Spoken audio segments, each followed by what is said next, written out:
متوفيك ورافعك إلي ومطهرك من الذين كفروا وجاعل الذين اتبعوك فوق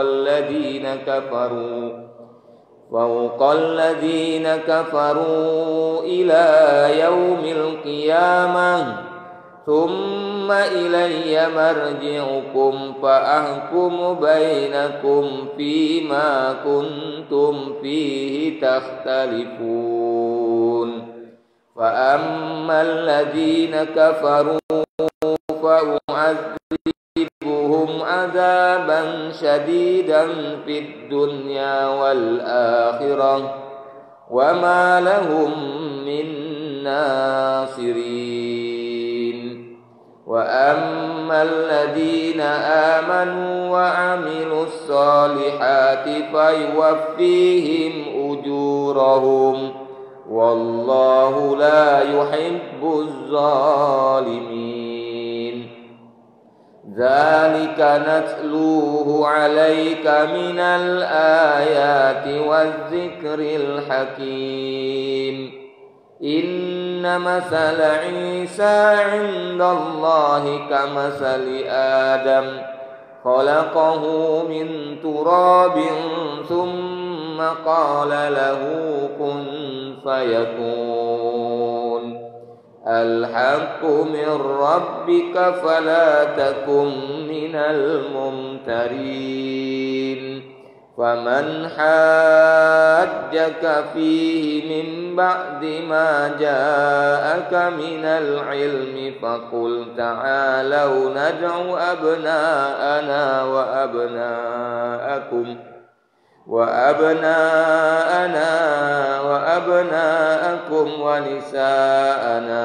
ونساءكم وأنفسنا وأنفسكم ثم تبتهل فنجعل لعنة الله على الكاذبين إن هذا لهو القصص الحق وما من إله إلا الله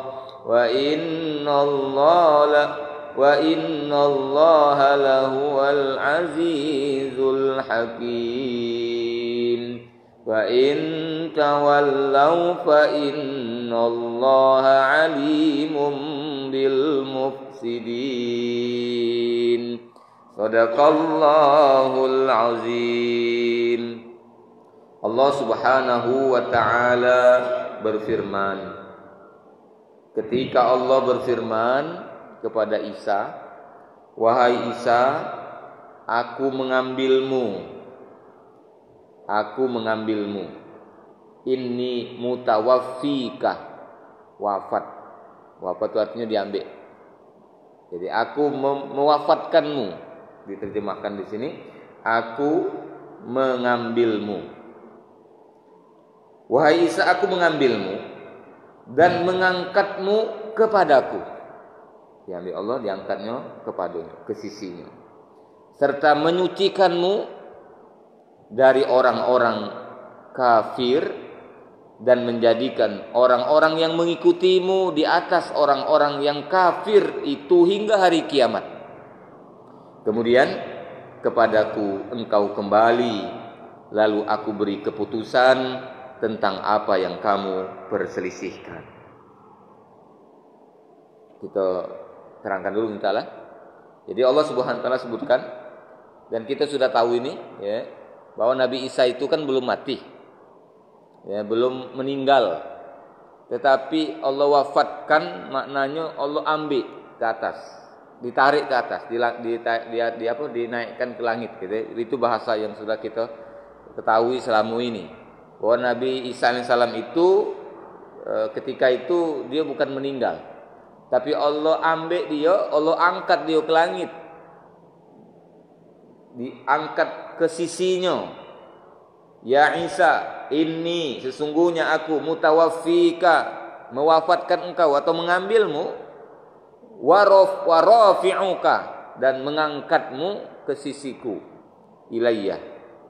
Nah, Ibn Ta'ala. Jadi betul ya, dan itu sudah disampaikan oleh orang tua kita, oleh guru-guru kita bahwa Nabi Isa itu tidak mati tapi dia diangkat ke langit dan nanti akan Allah turunkan lagi ke muka bumi ini. Tapi belum sekarang caknya ya. Nanti mudah-mudahan masih lama lagi. Kalau dia turun berarti laparannya anak kiamat tuh. Jadi nanti di akhir zaman dia akan diturunkan lagi ke bumi ini. Nah, jadi Ibnu Ta'ala pertama saya sampaikan, jadi wafat itu maka ketika ada orang meninggal itu kadang ada bahasa lain dia sudah wafat.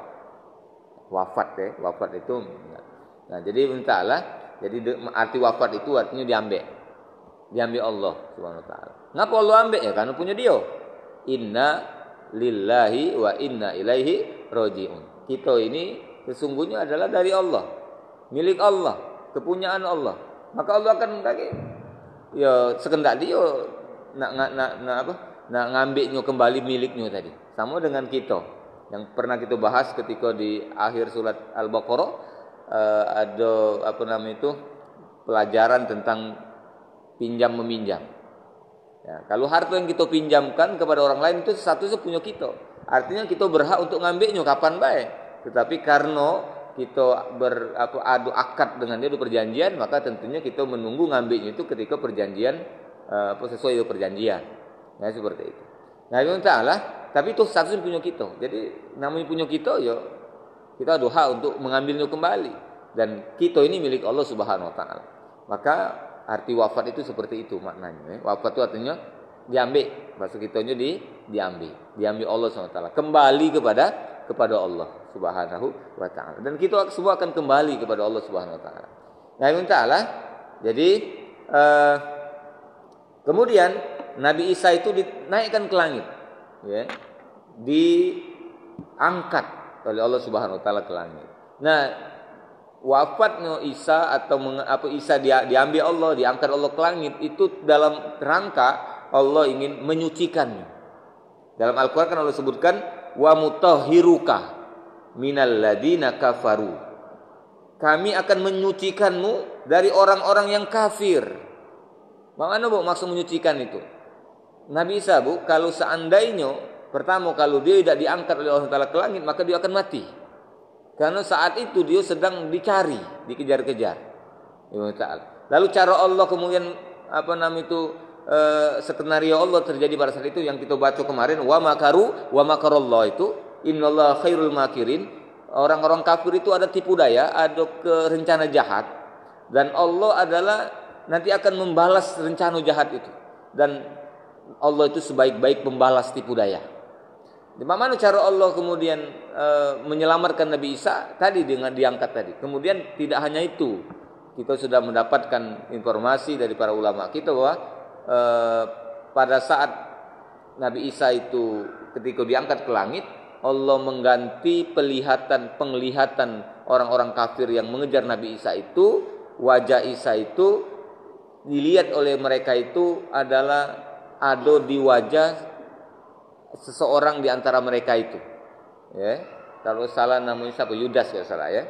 Nah, diserupakan wajahnya dengan Isa oleh Allah SWT. Sehingga ketika orang jahat itu datang melihat mencari itu tadi, nah ketemu dengan tadi, mereka melihat mata mereka melihat ini Isa, maka mereka tangkap orang itu tadi. Jadi mereka itu salah tangkap. Dan yang itulah yang kemudian disalib itu. Misalkan disalib. Nah, seperti itu. Nah, jadi itu yang pertama. Kalau seandainya Allah tidak mengangkat Nabi Isa, maka Nabi Isa pasti akan terbunuh. Seperti Nabi Yahya alaihissalam. Juga akhirnya diwafat ya, meninggal ya, syahid oleh kaumnya dewe. Nah, Nabi Isa itu kalau itu kan seperti itu. Nah, lalu yang berikutnya Allah dengan Allah angkat ke langit itu ya, kan cerita berikutnya tidak tahu bagaimana ceritanya Allah ya, tiba-tiba Isa ini orang yang disalib ini tadi kemudian sekarang dijadikan umatnya itu menjadikan dia sebagai Tuhan ya, yang baru-baru ini kan diperingati oleh saudara-saudara kita Nasrani itu ya, seperti itu. Nah, Allah jadi tak tahu mana ceritanya gitu ya. Singkat cerita nanti Isa ini mereka menganggap Nabi Isa itulah yang kemudian yang disalib itu. Lalu kemudian akhirnya dianggap sebagai Tuhan itu tadi. Nabi Ta'ala. Jadi makna wa mutahhiruka itu mensucikan engkau seperti itu. Jadi kalau seandainya Nabi Isa ini tak diangkat ke langit, lalu dia mati, kemudian dialah yang asli Dionian yang disalib itu, bukannya orang yang diserupakan dengan dia. Lalu kemudian di kemudian hari, berarti patung dia itulah yang dijadikan kaumnya sebagai itu Tuhan. Nah, itulah makna wa mutahhiruka itu. Allah sucikan dari hal yang demikian tadi. Alangkah sedih Nabi Isa pasti. Sangat sedih pasti kalau melihat patungnya dijadikan Tuhan tadi. Tapi yang ternyata kan bukan patung dia itu. Karena aslinya Isa masih hidup, bukan Isa itu yang disalib itu. Nah, kan itu, Jadi kalimatnya wa mutahhiruka, dan kami mensucikan engkau. Nah, ya Ta'ala, dari orang-orang yang kafir. Nah, ya Ta'ala, Jadi Nabi Isa dalam Al-Qur'an juga Allah jelaskan bahwa dia ini ngajak orang menyembah Allah, bukan ngajak orang menyembah dirinya. Nah, maka itu kemudian salah satu tujuan Isa nanti akan diturunkan lagi ke muka bumi ini di akhir zaman untuk menunjuk tahu, aku ini bukan Tuhan. Aku ini bukan Tuhan, ini aku nih. Belum mati. Yang kamu sembah itu bukan aku. Nah, gitu dalam itu. Nah, jadi Allah menjelaskan, menyampaikan ini, beritanya seperti ini. Tentunya kalau yang Nasrani tidak percaya dengan cerita ini, tapi kita meyakini sebagai Muslim inilah yang benar. Karena Allah nanti akan jelaskan al-haqqu mir rabbika. Sesungguhnya kebenaran itu ada di Tuhanmu. Allah SWT yang maha benar itu. Shadaqallahul azim, seperti yang kita biasa baca setelah baca ayat Quran. Maha benar Allah dengan Allah yang maha agung. Nabi Ta'ala. Jadi Allah menyebutkan idh qala Allah berfirman kepada Isa, ya Isa, inni mutawaffika wa rafi'uka ilayya wa mutahhiruka minal ladina kafaru. Kemudian wa ja'ilul ladina taba'uka fauqal ladina kafaru ila yaumil qiyamah. Allah ngabarkan kepada pengikut Nabi Isa alaihissalam, ya, dan juga pengikut Nabi Muhammad sallallahu alaihi wasallam juga, kita ini, bahwa kita ini adalah orang yang mulia. Nanti di akhirat kita akan Allah tempatkan, ya, di atas orang-orang kafir, dan menjadikan orang-orang yang mengikutimu di atas fauqa orang-orang yang kafir hingga hari kiamat. Nah, kita ini apa yang kita yakinilah yang benar. Ya, kita ini di atas orang-orang kafir itu. Allah jelaskan itu. Wa ja'ilul ladina taba'uka, dan kami menjadikan orang-orang yang mengikuti engkau wahai Isa, termasuk berarti yang mengikuti engkau wahai Muhammad sallallahu alaihi wasallam, ya, ilayya fauqa, ya, di atas alladina kafaru, di atas orang-orang yang kafir, yang memusuhimu itu, yang tidak percaya dengan ajaran yang kau bawa itu Muhammad. Jadi kami akan jadikan pengikut-pengikutmu, dan tentunya beliau, pengikut Nabi Isa yang setia hawariyin tadi, ya, itu di atas orang-orang kafir ila sampai yaumil qiyamah. Artinya derajat kita, kemuliaan kita di atas mereka itu mulai dari sekarang, mulai di dunia ini Allah tinggikan itu.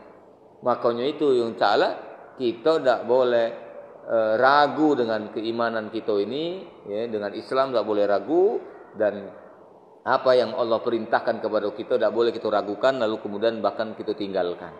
Allah SWT, ya, memerintahkan kita dalam mencari pemimpin, ada banyak ayatnya, tidak boleh dipilih orang-orang yang kafir itu, ya, kecuali tidak katik lagi pilihan, misalnya, ya, orang kafir kalau pilihan kandidatnya ini terpaksa gitu ada. Nah, ketika selama masih ada orang mukmin, seburuk apapun dia, maka wajib itu mendukung dia, namanya orang mukmin, ya.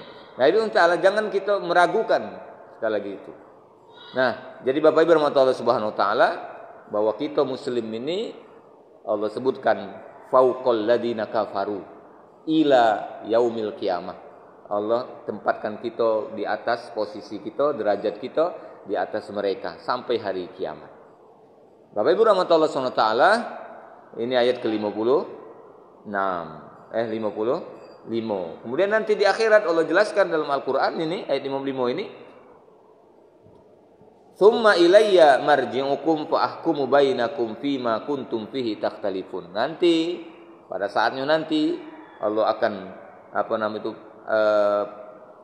panggil gitu ya, Allah akan kembalikan segala makhluknya ini, manusia dan termasuk juga jin, ya, ke hadapannya di akhirat nanti. Di situ Allah akan sampaikan dengan jelas siapa yang benar itu. Kebenaran itu akan Allah beritakan kepada mereka-mereka yang meragukan kebenaran yang dibawa oleh Nabi dan Rasul itu. Nah, jadi Allah jelaskan bahwa di Al-Quran ini, lalu kemudian kepadaku engkau kembali, lalu aku beri keputusan tentang apa yang kamu perselisihkan ini. Yang apa diselisihkan tadi? Yang aku ceritakan di awal tadi, bagaimana orang-orang kafir itu datang kepada Nabi, mereka membantah tentang keterangan yang dibawa oleh Nabi Muhammad SAW bahwa Isa itu adalah bukan putra Allah, bukan anak Allah, tetapi dia adalah manusia biasa yang Allah berikan mukjizat, kelebihan, hikmah, kenabian, kerasulan, dan yang diajarkan yang dibawanya adalah Islam, ya, agama Islam yang dibawa oleh Nabi Isa AS itu. Sebagaimana pernyataan pengikut yang setia, qala al-hawariyuna nahnu ansarullah amanna billah washhad bi anna muslimun. Saksikanlah wahai Isa, kami adalah orang-orang Islam. Jadi mereka tetap tapi dengan meyakinkan dengan keyakinan mereka. Maka itu nanti di surat Qul ya al-kafirun kita diberikan semacam prinsip yang harus kita pegang ya, dalam hidup ini ketika berhadapan dengan orang kafir yang tidak mau ya tidak mau mengikuti ya kebenaran yang disampaikan kepadanya, tetap dengan keyakinan yang mereka yakini padahal salah. Maka prinsip yang Allah ajarkan dalam Al-Quran adalah qul, katakanlah Muhammad, ya ayyuhal kafirun, wahai orang-orang kafir. Qul ya ayyuhal kafirun, qul ya ayyuhal kafirun, la a'budu ma ta'budun. Aku tidak akan menyembah apa yang kamu sembah. Nah, kita tidak akan menyembah apa yang dia sembah, dan sebagaimana mereka juga tidak akan menyembah apa yang kita sembah. Ya. Jadi ini kalimatnya, la a'budu ma ta'budun wala antum abiduna ma a'bud. Di ujungnya Allah jelaskan lakum dinukum waliyadin. Ya. Nah, seperti yang tadi saya gambarkan dalam hadis asbabun nuzul ayat yang kita baca ini, orang-orang kafir ini ngomong sama mereka, ya kita balik baik, biarkanlah Muhammad dengan ajarannya, kita juga tetap dengan ajaran kita. Nah, dalam itu misalnya lakum dinukum waliyadin. Walaupun asbabun nuzul dari Qul ya ayyuhal kafirun ini adalah terkait dengan tawaran orang-orang kafir Quraisy itu untuk damai, ngajak islah, damai gue. Jadi mereka di antara tawaran mereka itu gentian baik gitu. Sehari ini kami nyembah Tuhanmu Muhammad, kelam kau nyembah Tuhan kami. Nah, maka kemudian Allah turunkan ayat itu tadi, Qul ya ayyuhal kafirun itu. Jadi artinya kita tidak boleh seperti itu. Mana yang kaitan dengan akidah mereka tidak boleh kita ikut-ikuti, ya. Nah, seperti itu. Termasuk kaitannya yang harus kita waspadai insyaallah ya, dalam praktek perayaan tahun baru misalnya. Tahun baru ini kan itu banyak budaya-budaya yang kalau kita baca keterangan tentang budaya yang ada yang dilakukan terkait dengan pergantian tahun baru itu sebenarnya berkaitan dengan akidah orang-orang yang di luar Islam. Maka itu kita sebagai umat Islam kita harus sadar bahwa kita ini muslim, kita ini gawe kita itu sebenarnya adalah di masjid, sholat, ya, belajar seperti ini, ya. Jadi tinggalkanlah hal-hal yang sia-sia itu, apalagi yang mengarah kepada sesuatu yang berkaitan dengan akidah orang-orang yang di luar agama kita ini. Kita tinggalkan itu. Nah, jadi mudah-mudahan dengan adanya COVID-19 ini, perayaan tahun baru 2021 ini ya tak banyak dirayakan seperti tahun-tahun sebelumnya yang banyak mubazirnya itu, bahkan banyak kemaksiatan yang ada di dalamnya, ya. Mudah-mudahan amin ya rabbal alamin. Ayat ke-56 berikutnya Allah berfirman, fa ammal ladzina kafaru fa u'adzibuhum 'adzaban syadida fid dunya wal akhirah wa ma lahum min nasirin. Maka adapun orang-orang yang kafir, maka akan aku azab mereka dengan azab yang sangat keras di dunia dan di akhirat. Sedang mereka ketika azab itu datang tidak memperoleh penolong. Nah, peringatan, maka jangan kita menjadi orang yang bagian dari orang kafir itu, tapi kita tetap berusaha, berdoa, berikhtiar untuk menjadi bagian dari orang-orang yang syahidin, yang seperti doa pengikut Nabi Isa yang kita harapkan kita hafal dari minggu yang kemarin. Rabbana amanna bima anzalta wattaba'na rasula faktubna ma'as syahidin. Ya.